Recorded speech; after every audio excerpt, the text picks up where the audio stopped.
panda. Panda tinggal di pegunungan yang tinggi dan sejuk di negara Cina. Mereka suka hidup di hutan yang banyak bambu dan pohon-pohon besar. Tempat favorit panda adalah daerah yang sunyi dan dingin. Jadi mereka bisa tidur nyenyak dan makan dengan tenang.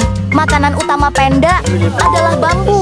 Mereka bisa makan bambu selama 10-12 jam sehari. Tapi kadang-kadang panda juga makan buah-buahan, akar-akaran, bahkan serangga kecil. Walaupun mereka punya gigi yang kuat, seperti beruang pemakan daging, mereka lebih suka makan tumbuhan. Bulunya berwarna hitam dan putih. Mereka punya mata yang dikelilingi lingkaran hitam